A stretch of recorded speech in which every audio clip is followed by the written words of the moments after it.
This is MOLO. It is eaten by Kikuyu. It is a traditional food. It's made of potatoes, bananas, and pumpkin leaves. It is eaten during lunchtime and supper time. Enjoy the delicacy.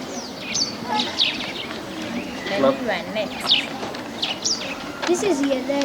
It's a Kikuyu traditional food made of beans and maize. It's such a delicacy. Oh, you are possible.